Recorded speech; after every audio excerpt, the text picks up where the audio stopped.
Welcome to today's online seminar at Bucher GmbH. I am the developer of Bucher Coaching Systems, a system in the field of complementary medicine. Let's start with today's topic, strategies for interpreting the scan results.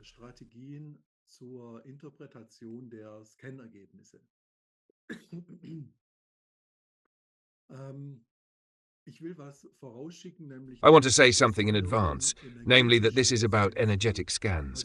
So all the information I am about to provide does not concern physical scans, such as laboratory results or ultrasound examinations or an ECG that is measured.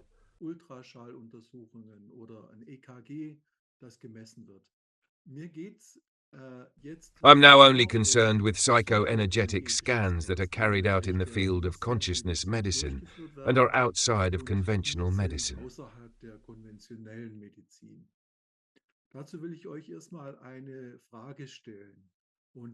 First of all, I want to ask you a question. What is more important? Firstly, knowledge of an existing problem or symptom or diagnosis, or secondly, knowledge of the causes and solutions.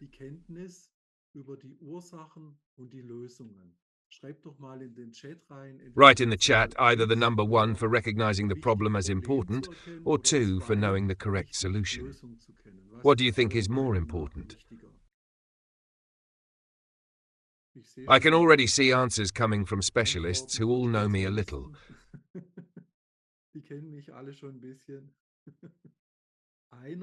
Someone has now written 1. Yes, both are important, but I'll get to them later.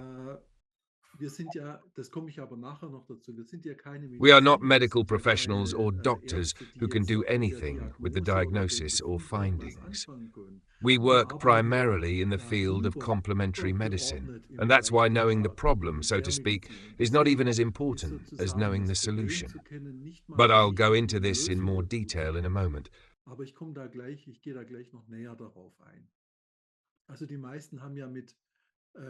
So most of them answered with 2. And as I already said, we are not doctors or trained medical professionals, and that's why we often can't do much with the patient's diagnoses or illnesses, and we simply don't have the background knowledge. In my opinion, it is not the job of energetic therapists or coaches at all, and that is why we should focus less on the problem and more on the solution.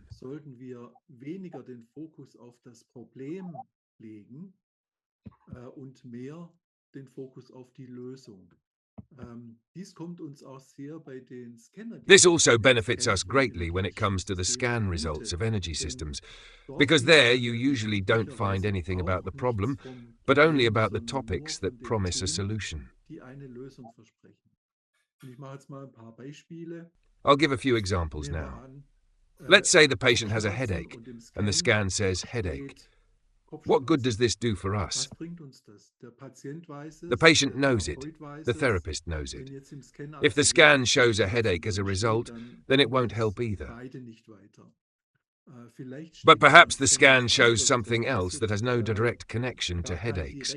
For example, bullying at work, relationship problems, or parenting problems if I have a daughter who is going through puberty, or inheritance disputes.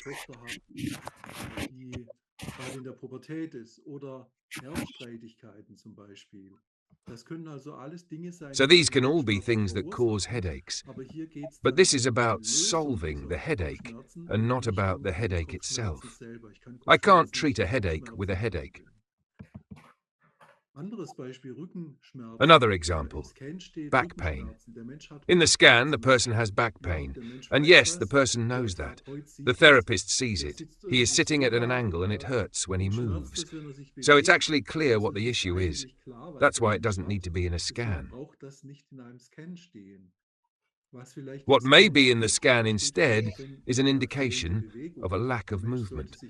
The person should move more, go for a run. Maybe he has a sedentary job and doesn't balance it out. Maybe he is overweight, or perhaps he is physically overworked.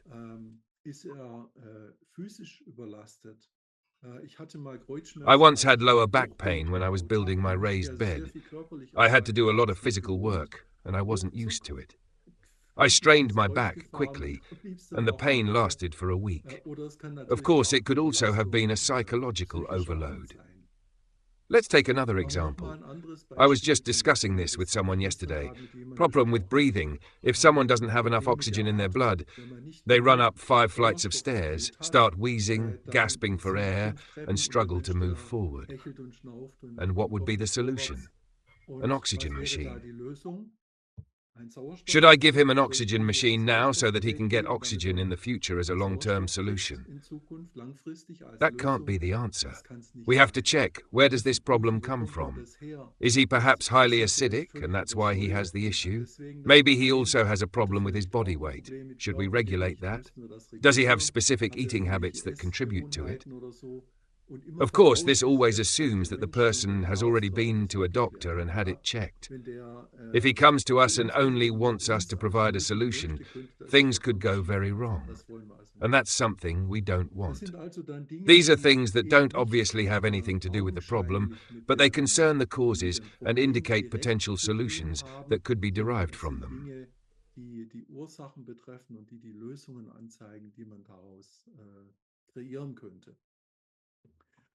I would like to illustrate this with an example from a completely different field, one that moves away from health and into management consulting.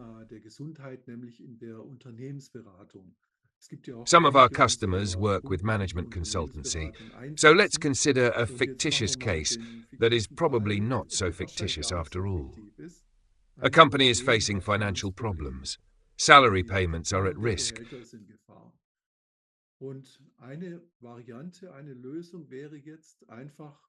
And one possible solution would be to take out a loan and use the borrowed money to pay salaries, settle outstanding payments, and thereby solve the problem. The salaries are paid, the company continues to operate, so everything is fine again. Or is it? What happens when the loan is also exhausted? Constantly taking out new loans is usually not a viable solution for financial difficulties, much like the approach often seen in the United States. When one credit card is maxed out, some people simply get another credit card from a different bank. This is essentially just postponing the problem into the future. And as the problem is pushed forward, it typically grows larger and larger. So I have to look at what is causing the lack of money. For example, is there a problem with the product in the company? Do I need to improve something? Do I have to change something? Do I perhaps need to use a different color or incorporate a new function into the product? Or am I even addressing the right target group in marketing? I'll give an extreme example to illustrate this. If I structure my advertising in such a way that I appeal to older people, for example, pensioners, and then try to sell them surfboards for an active holiday by the sea, it probably won't work.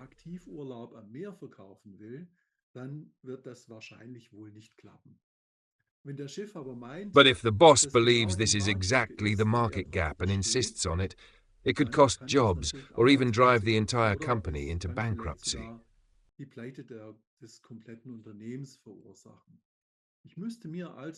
As a business owner, I should consider whether it would be more effective to sell Nordic walking poles to this target group instead. Alternatively, I might need to shift my focus to a different audience, such as young single people. That would also be a possible solution. Now, coming back to the scan, if we see financial problems as a result in the scan, it doesn't help the company because everyone already knows the company has financial problems. However, if the scan result points to wrong target group in marketing, this can have a significant impact. By realigning the product and adjusting the target audience, everything suddenly falls into place. The products can now be sold in large quantities, revenue exceeds expenses, and the financial problem is permanently resolved.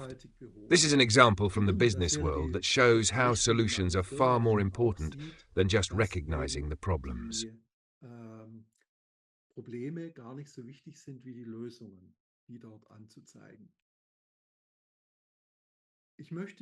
At the beginning, I would like to make a few statements about the benefits of psychoenergetic scans and then explain them in more detail.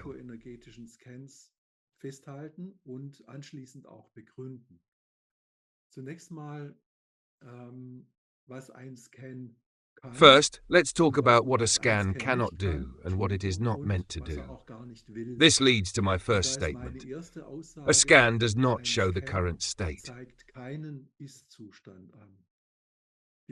The second statement is that the scan cannot necessarily determine how severe the patient's problem is.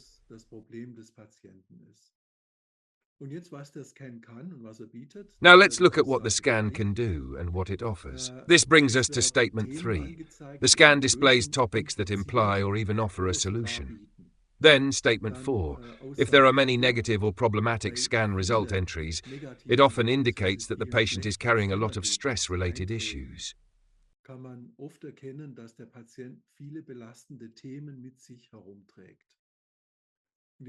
Now I would like to go into these 4 statements in more detail. The first statement was that scans do not provide an actual status. Why is that? The reason is that we do not use any medical diagnostic equipment. We do not scan any physical parameters of the patient. Instead, we ask the morphogenetic field how we can resolve the patient's or client's existing problems.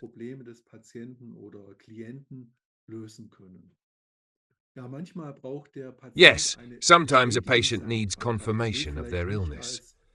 They may not want to be perceived as a malingerer, or they may want written proof that they are living with a specific symptom. But why should the morphic field tell us things the patient already knows? What is much more important than the problem itself, the illness, or even the diagnosis, as has already been suggested multiple times, is the indication of the solution to these issues. The scan provides this in the form of topics that are discussed with the patient. I will go into more detail on this later. Again, a patient's current symptoms, illnesses, and diagnoses are very rarely mentioned in the scan, and only if they have a direct causal connection to the issue.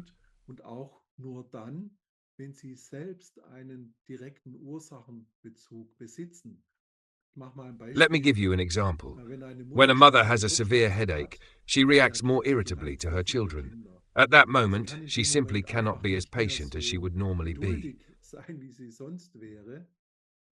Naturally, the relationship with her children suffers as a result. In this case, the headache is the cause of the current problem with her children. In such a scenario, an entry for headache in the scan would make sense. But if we are looking for the causes of the headache, why should headache appear as an entry? The headache itself is not the cause of the headache. It could be, for example, financial worries, work-related stress, or other factors.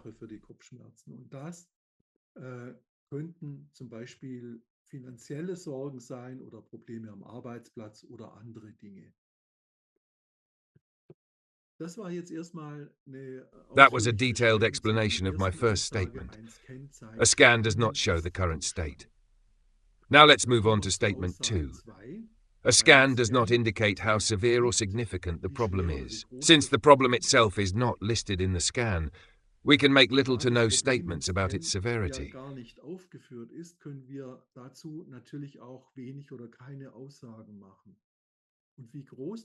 In fact, it is the patient who must tell us how severe the problem is, because no one knows this better than the patient.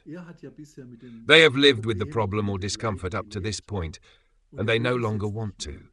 They are looking for a way to solve the issue, which is why they have sought out a therapist or coach. But what happens when we have a patient who has no problem at all? Someone who is perfectly healthy and simply wants to do a scan out of curiosity.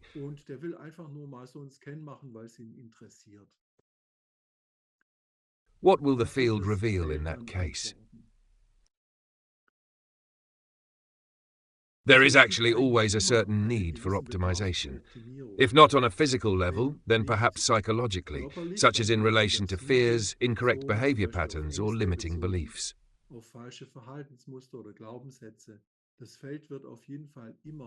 The field will always present the patient with topics that can be resolved. However, if there is no significant level of distress because the person is feeling exceptionally well, then working on these topics may not make sense. In such a case, the patient is already managing to deal with any minor challenges, whether physically or psychologically. In fact, they may even become stronger in these areas and experience growth both mentally and in terms of overall well-being.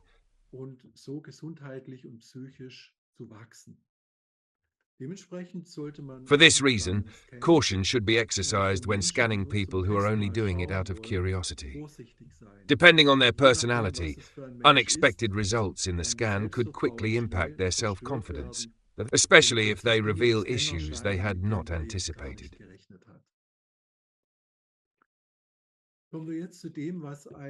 Now let's get to what makes an energetic scan so valuable. This corresponds to statements 3 and 4.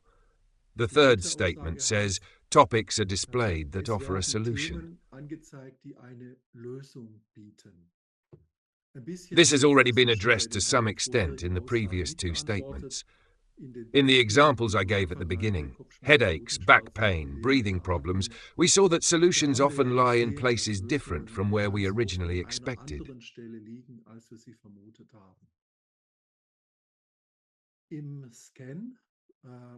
The topics shown in the scan must now be discussed with the patient. And to do this, we want to identify the topics that are causing them significant stress. How can we do that? We have to ask the patient questions about the topics that appear in the scan, and they must respond. What happens when we actually touch on an issue that is deeply stressful for the patient?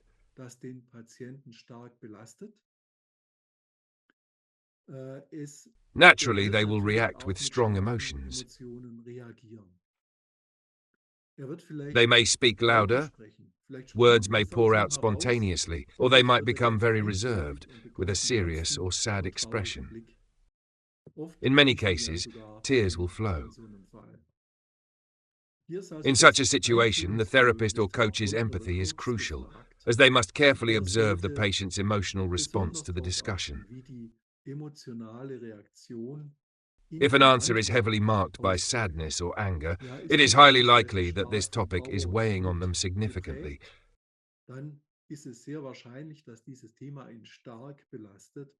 Perhaps even so intensely that it triggered the symptom they are seeking help for and continues to reinforce it.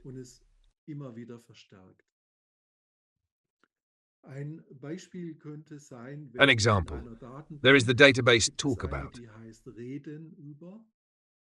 If the entry father appears in the scan, the therapist would ask, what is or what was your relationship with your father like?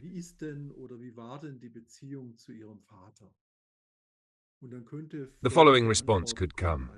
Yes, my father has already passed away, but we never had a good relationship.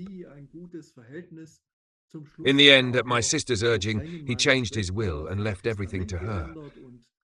Now she is recklessly spending the money. I should have received half. Every time I see my sister or her spoiled children, my blood pressure rises. That could be the story simply by bringing up the topic of father. How long can a person endure something like that? What kind of damage can they suffer if the rest of their life is poisoned by this inheritance dispute? Feeling unfairly and poorly treated by both their sister and father, perhaps even carrying this resentment until their own death. As coaches, we now have to find a way to help the person free themselves from this burden. And yes, in this moment, the alternative practitioner also becomes a coach.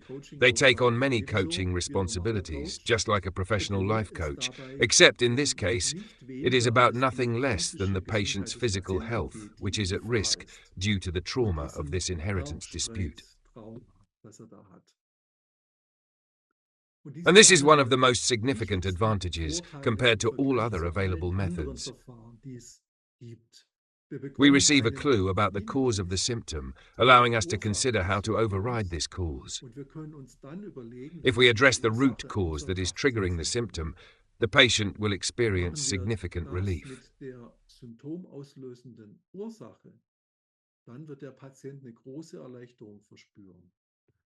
The ultimate goal is to resolve the symptom through the patient's own self-healing ability, ensuring that the symptom is no longer repeatedly activated.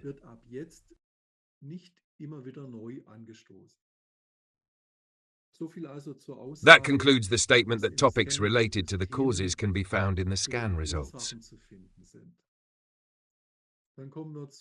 Now we move on to statement number 4, which is also something positive. Many topics equals many causes. This could be a fitting summary. If a scan lists numerous topics, potentially coming from various different areas, we can reasonably conclude that the patient's symptom may not be resolved by addressing just a single cause.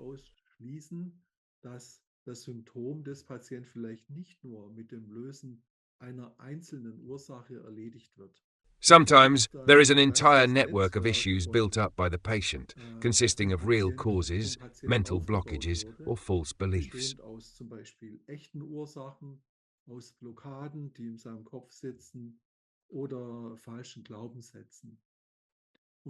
Our task is to untangle this network and gradually dissolve each individual node.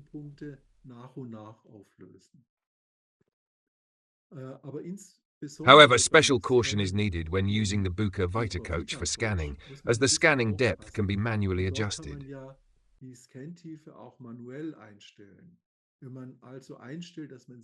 If one sets the scan to deliver a large number of results, it is possible that entries appearing in the results may only be secondary issues or peripheral topics. But over time, as you use our system, you develop a better understanding of the scan results, especially if you experiment with the scan depth. In any case, when many different root cause topics appear, it is easier to interpret them if you use the automatic scan depth setting, namely automatic overall.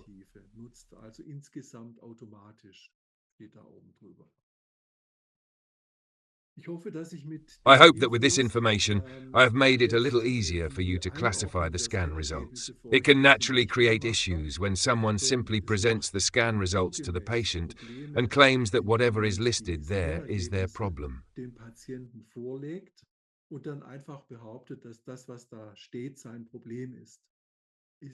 In reality, it is not their problem, but rather the underlying issues that have led to or are still contributing to their problem. These are the topics that need to be addressed, and they are not necessarily identical to the symptoms or problems the patient is experiencing. That concludes my explanation of how to interpret scan results. Do you have any questions about this? Kann ich etwas dazu sagen? Ja, gerne. Ja, also wir sprechen jetzt Yes, nur we're just vom talking about the Gerät, device right now, aber das right? ist ja nur der But that's eine only Teil. one part. Also der The wichtige important Teil part ist is ja that when we immer look at the das, evaluation, the die first Auswertung step is anschauen, identifying the common dann thread. schaue ich ja mal zuerst Then the auf der second roten step Faden. becomes crucial. Ja. When the Ja, client und dann resonates ist with aber der something, zweite Schritt that's ist the point where wichtig, real wenn change der can happen. Klient, der Kunde in Resonanz geht mit etwas, dann haben wir dort den Punkt, wo er Veränderungen machen kann. Da können wir noch We lange can discuss darüber various diskutieren, aspects for a long time, inwiefern but if die the client does not Methode, mit respond der to something, Resonanz then geht, nothing was wir actually fahren. changes. I think that is a key factor. Und das denke ich, das ist sehr entscheidend. Darum, auch wenn wir That's why even if jetzt we den query the Moment present moment, abfragen, we are only querying a dann fragen snapshot of wir that den moment. Moment ab. Aber wenn gestern, wenn ich etwas If, for Schweres example, I gegessen ate something habe heavy und yesterday habe noch and was Frust feeling gehabt frustrated, und ich then mache today's query heute will die look Aufgabe, different than if I dann had sieht er attended a ganz wonderful aus, concert als yesterday wenn ich and was jetzt still in einem uplifted by the wunderbaren music. Konzert war und ich höre die Musik immer noch. Yes, Oder? Absolut. Dann absolutely. habe ich einen In that anderen case, Scan I und would get a different darum scan result. spielt es eine große That's why it is essential that we don't just analyze the scan itself, but also engage in an exchange with the client. This interaction is what truly leads to meaningful results and allows the desired transformation to take place. Yes, very good. Would you like to add something to that, Sylvia? Yes, I would also like to say something about this because you explained it so well. And I just had a great example in the last few days, Wolfgang. I have had kidney problems myself, so I went to the doctor because, as you said, it wasn't showing up at the time. Then I thought to myself, I have the corpus analyzer at home, so why not run a scan? I was really curious to see what would come up. What appeared in my scan was the osteoporosis issue. I found your explanation really helpful because I realized, yes, that's true. I haven't been moving enough lately. I should be more active. Sometimes you just have to think outside the box. But what also came up in the scan, quite clearly, was my kidneys. Bright red, indicating protein in the urine. It was really striking. Today, 3 days later, I ran the scan again. Well, after doing a homeopathic treatment, instead of immediately taking antibiotics, things have improved slightly for her, but the scan still shows the issue. What I want to explain to you is how I work when I see these things in patients. I think in analogies. If someone has heart problems, of course, you ask about that in the anamnesis. But even then, the real question is, where in their life are they putting so much pressure on themselves that their heart is suffering? That's where their symptoms originate. You have to clarify these things with the patient. When you get to the right topics, I have to say, then the emotions come out. Tears flow, and as Mr. von Bergen said, the emotions play a big role. That's when we have a breakthrough, and the healing process can begin. But you have to think in analogies, think laterally, and then identify the common thread in the analysis because it always appears somewhere. Then you need to ask the right questions. For example, in Vita Coach, there is the talking about function, which almost always gets straight to the point. At some point, something just clicks. It's like the scales fall from the eyes. Then the person begins working through old patterns, and I think that's the essence of energetic work, Wolfgang. It's not always a direct one-to-one correlation, but I have to say it still gives a very good indication of what's missing. I've also seen in my scans that my thyroid selenium levels are very low. When I supplement it, the levels go back up. You see? I think that applies to about 80%. You can certainly follow that path, but you also have to be prepared for the fact that 20% might completely diverge and suddenly present a solution that doesn't seem to fit at all when you apply it to the body.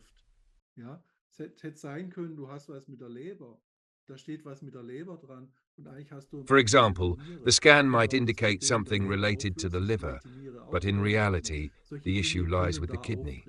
However, if you resolve the liver problem, the kidney might recover as well. These kinds of occurrences are possible. Of course, a scan also detects things that are currently happening, but they are not necessarily the priority or the focus of what we initially queried in the field. However, such findings can still come up. As I mentioned before, if a symptom has a direct causal connection, then it will definitely appear in the scan. Yes, thank you. I can only support what Ms. Bohnlein said. We are therapists, and we have to listen first. Before we ask questions, we must listen, because in my experience, everything is actually being told to us. We just have to pay attention to the direction it's coming from. Then, of course, I use the system developed by Wolfgang in parallel. The patient doesn't need to see that immediately. When they do, it serves as confirmation. We must also always remember that our body is 0.000 matter. I won't specify the exact number. We have a spiritual system, and ultimately this spiritual system is where the real issue lies. This is the cause, and the consequences are what we call diseases. The consequences are called bronchitis. The consequences are called kidney disease. But we must start at the very beginning. What is the state of human consciousness? I know I shouldn't bring this up in connection with elections, but how are people reacting to this overall development? What mindset are they in? If we don't start shifting our consciousness back toward decency and rationality, we will not be able to free ourselves from diseases. Through our experience, we have seen this clearly, and I am endlessly grateful to Wolfgang for providing us with these systems. But our real task is to go deeper into the spiritual aspect, to facilitate change in people. When they change, their illnesses change as well. That is our mission, and that is our goal. I also find it so wonderful that Jörg von Bergen and Ms. Bohnlein emphasize this approach. That's how we have to work, and by doing so, we already have everything we need at our disposal. Yes, thank you. Do you remember Jörg Helge Drews? He once said, "Are you still chatting, or are you already asking?"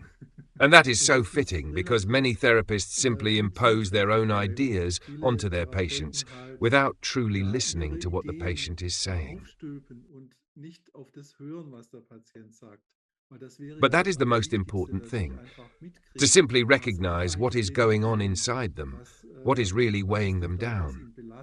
If I can understand that, then I have the opportunity to help correct the patient's potentially distorted perception of life.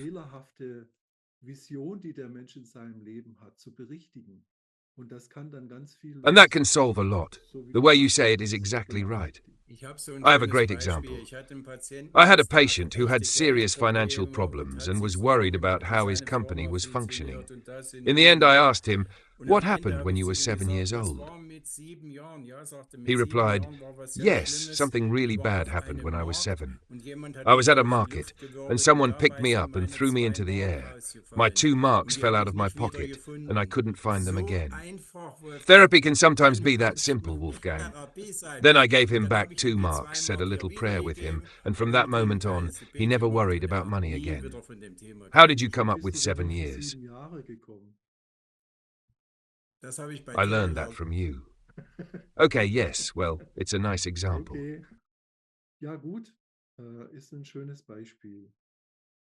I still have something to add. When it comes to psychological questions, I always want to ask 2 specific questions during a coaching session. If I get the answers to both, and depending on how the conversation flows, if I hit the key point with both questions, then I know I've reached the right place.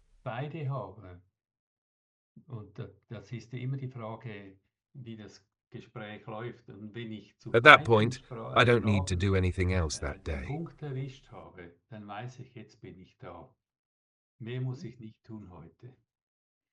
Okay, and that is always accurate. Can you give an example?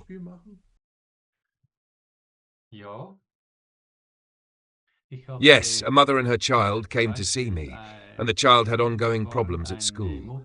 Before they arrived, I had conducted a radionics scan, and the term break space appeared.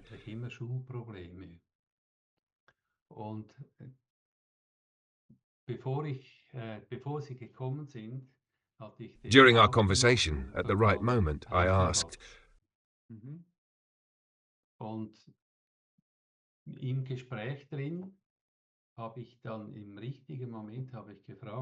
"What happens if I say the term break space to you?"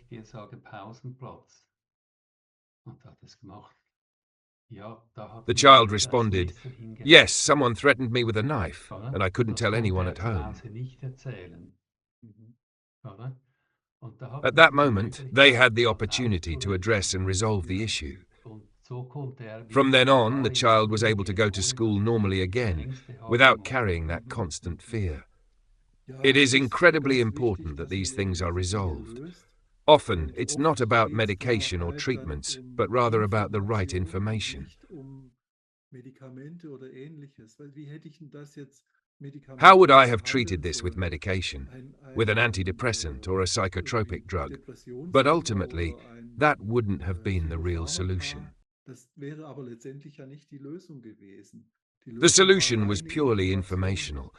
I had to help the child understand that what they had experienced had negatively affected them, leading to a loss of trust in people and in life. Of course, I would also recommend that real-life consequences follow. The child must tell their parents. They must inform the school administration. It cannot be that someone is walking around with a knife. This is the real-world change that needs to happen. But the change in his mindset must happen as well, and that of course helps.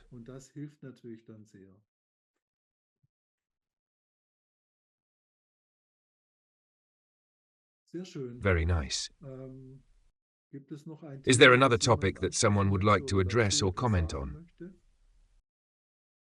Ja, ich möchte noch etwas Yes, sagen. I would like Wenn to say ich something else. zum For Beispiel example, die when I run the Corpus corpus Analyzer analyzer, I see entries, laufen but lasse, sometimes I feel like I don't see dann the habe ich common thread. Einträge und denke, da sehe ich einfach den roten Faden nicht durch. Dann gehe Then, ich I switch to zum the Aura Aura-Coach Coach and run und it as lasse den well. Aura-Coach After that, laufen. I compare the results Dann between the Aura vergleiche ich Coach and the das corpus analyzer. miteinander, was ich beim Aura-Coach When I sehe do oder this, beim things become much Corpus-Analyzer. clearer, Und and dann I gain a wird better es understanding sichtbar. of what's Ich denke, really going aha, on. das geht No es. matter which program I choose, Die I always find the same common unterschiedlichen thread. Programme, die It ich helps me a lot when abfragen I run kann, one, die two, or sehen even three immer different programs denselben to get a roten more Faden complete drin. picture. Then, I know Egal exactly where welches the issue Programm was ich lies, right? wähle. Und das hilft mir, wenn ich dann 1, 2 oder 3 Programme laufen lasse, dass ich mir nachher das Bild machen kann und dann weiß ich, wo es steht. It is not a requirement to have multiple programs. In principle, you can address and try to solve any problem with any program. However, sometimes you may find yourself blocked on a particular path and unable to move forward. In such cases, a different approach, such as the Indian tantric method of the Aura Coach, which focuses on life blockages, could be an alternative. That being said, I believe you could have simply trusted the corpus analyzer and recognized that if something appears in red, it indicates an area where a change is needed in the person's life. Over time, as those changes take place, what was once in red will turn to green, even if that specific issue wasn't the main reason they initially sought help. And that is what I find so phenomenal and admirable. What happens is not something we as a company create. We didn't invent this. It's simply how the morphic field exists. It is there, and we have the ability to access and use it if we choose. Or we can choose not to. It's entirely up to us. It's just incredible what you're doing, or what is happening here. I can also confirm Jörg's statement. If you have multiple programs, you will always find connections and continue making progress. It's truly fascinating, and I can't think of anything better in terms of diagnostics. I find it such a shame that it's still so underutilized in medicine. If it were applied more widely, processes would be much faster and more efficient, and advancements would happen more quickly. This applies to psychology as well. You get straight to the point much faster. In the first session, you might even bring people to tears, and they will ask, "How do you know all this? How is that possible?" Otherwise, they might sit through 10 sessions with a psychotherapist before reaching the same insights. I believe it's ultimately a matter of consciousness. We all need to evolve in this direction so that we create more space for shifts in awareness within ourselves. There are two approaches. You can first relieve people of their pain and then talk to them. Why are we here? What is important in their life? What needs to change? Or sometimes you come across individuals who are already thinking this way, and just by shifting their mindset or behavior, the stress starts to dissolve on its own. However, we still need these systems, and I completely support that. I wish you all a wonderful evening and a great week. Take care and see you next time. Thank you. Bye. Danke miteinander. Tschüss. Dankeschön. Tschüss, danke.